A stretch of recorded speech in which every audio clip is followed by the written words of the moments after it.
Member Barbara Lee, we want to go back to that moment 14 years ago when you cast the sole dissenting vote against the U.S. invasion of Afghanistan.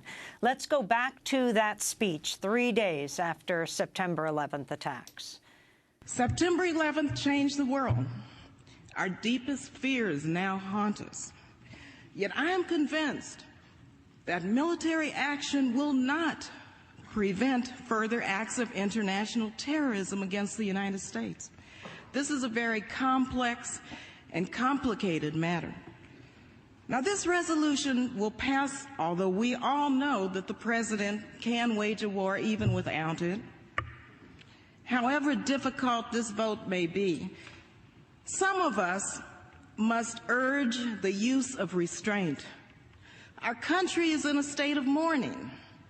Some of us must say, let's step back for a moment. Let's just pause just for a minute and think through the implications of our actions today so that this does not spiral out of control. Now, I have agonized over this vote, but I came to grips with it today, and I came to grips with opposing this resolution during the very painful yet very beautiful memorial service. As a member of the clergy so eloquently said, as we act, let us not become the evil that we deplore. That was California Congressmember Barbara Lee speaking on September 14, 2001, 3 days after the 9/11 attacks. Congressmember Lee, you're now calling on Congress to repeal the 2001 and 2002 authorizations for military force, saying they've been used as blank checks for endless war. Can you talk about who's joining you in this call? When you made that speech 14 years ago, you got death threats. You had to get security around you. Amy, those were very difficult days. We had been under a terrible attack. We lost many, many people. My chief of staff's cousin, Wanda Green, unfortunately was on Flight 93. We lost Wanda, and all of the victims of the horrific attacks of 9/11, we still think about, pray for, and wonder how this could happen. And so, believe you me, during that moment, we had, I believe, then the chance to really step out, continue with our mourning and anger, but as members of Congress, try to come up with some rational approach to address terrorism in a way that did not cause more wars, more terrorist attacks, and more violence. Having said that, then the Iraq resolution came forward the next year with this resolution as the basis for the Iraq resolution.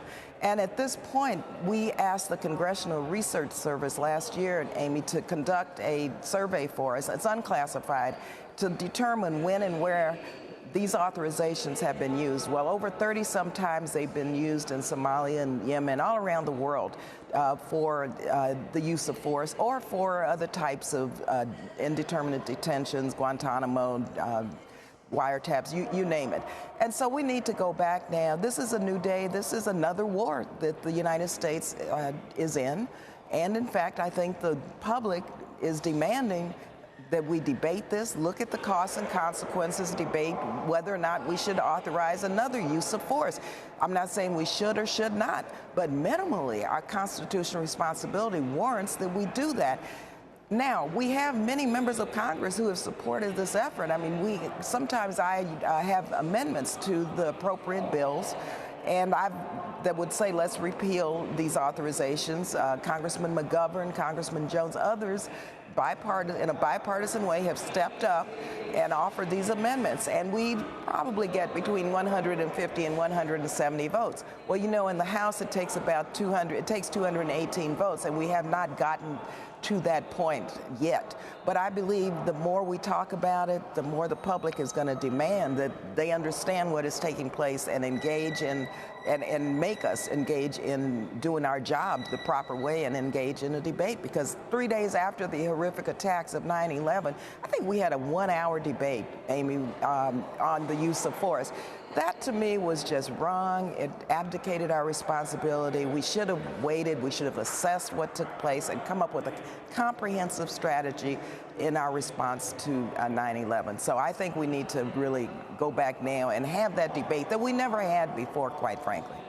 And Congresswoman Lee, your assessment of how President Obama is dealing with the situation currently. Obviously, he came into office vowing to end the wars in the Middle East. He's now extended the ground troops in Afghanistan through the end of his term, and reinserted 50 more or 50 ground troops now into Syria. Your sense of how he's dealing with things?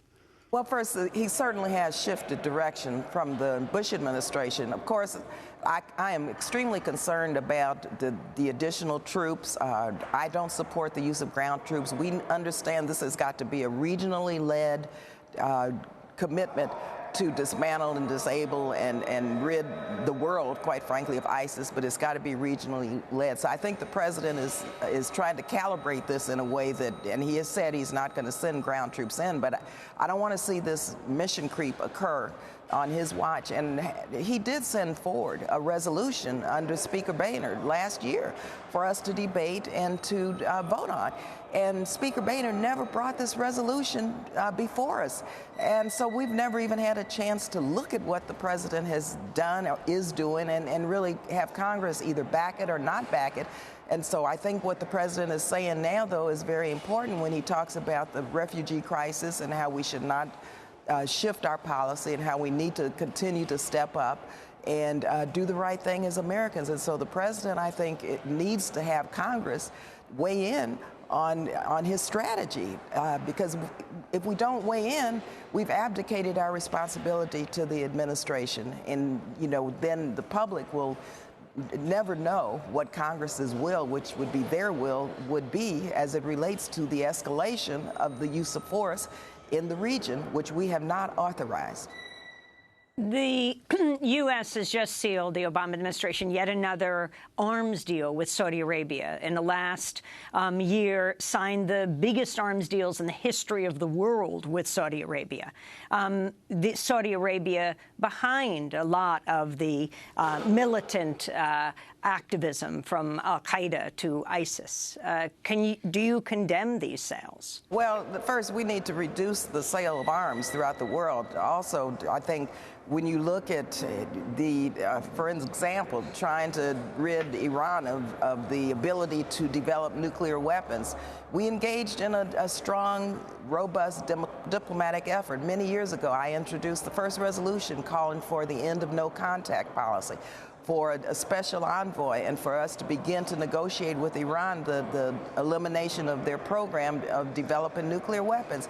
So far, those negotiations and that Iranian deal has worked. And so I think that we need to move in that direction in terms of diplomacy, in terms of trying to seek global peace and security without selling arms to all countries, because what you will have is an arms buildup throughout the world, and then weapons will be pointed at each country will have weapons. Of course, nuclear weapons, the ultimate weapon, pointed in all directions. And so we need to determine ways, as the president has done with regard to Iran, ways in which to engage to reduce the threats and to reduce the sale and the use of force and armaments and military weapons, because these can only make the world more dangerous. And I'm wondering what advice you might have to parliamentarians in France now, as France is going through the same kind of crisis that this country went through after the attacks of 2001. The president is now seeking authorization from the French Parliament for extraordinary measures in his country. What advice might you give to the parliamentarians of France? Well, first, my thoughts and prayers go out to the people of France. They're really in a moment of sorrow and pain. We feel the tragedy and the pain that they're suffering through. Of course, France is our oldest ally, and we have many connections, many relationships, our foreign policy. We have many similarities to the French people, and so we have to really feel what is taking place and support the French people throughout this terrible, difficult moment. My only suggestion would be to debate this, to listen, to look at all of the alternatives, and to not rush to judgment. Whatever the Parliament decides, I think it takes a methodology and strategy that really will keep the country safe and that will ensure that violence is reduced rather than engage in actions that would create more havoc and more violence. But I tell you, that's up to the French Parliament and the French people to determine how best they want to respond as a country.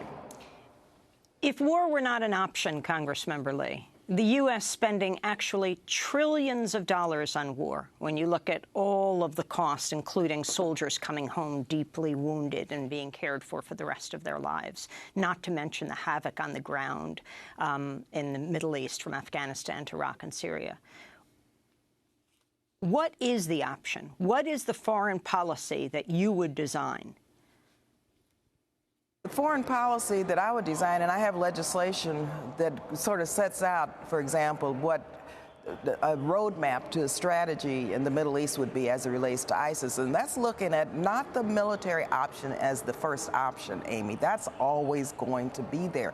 But looking at how we can support and enhance a regionally led strategy that would lead to a political and diplomatic settlement. People have to be empowered. They have to feel that their countries are including them in the government and in all of the development and the fabric of their governments. That's not happening in many countries in the world. And so we have to have a regionally led strategy, and my legislation lays that out. Of course, as I said earlier, the military option is going to always be there. We can't say that the use of force or military action is never acceptable.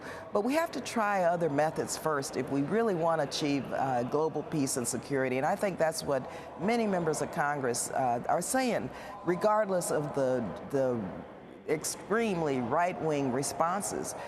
We have to, as leaders, really lay out a vision and an alternative and hopefully have a debate on what those alternatives are, because our veterans have come home. Many can't even get a job. Many are homeless. I'm the daughter of a veteran. And Amy, I'm telling you, our veterans have paid us a very heavy price. They've served this country well. They've done everything we've asked them to do. Yet we cannot seem to figure out ways to ensure their health, their mental health, their security. Of course, we've done much better under this administration. And when, of course, as I have to say, when Speaker Pelosi was Speaker during those years, we did invest more in our veterans and in their security, economic security, health care, and mental health. But we haven't done everything we should do, and we need to do more for our veterans. I'm on the Veterans Subcommittee of the Appropriations Committee. And believe you me, we need many more efforts and many more resources put into the veterans initiatives that we all support.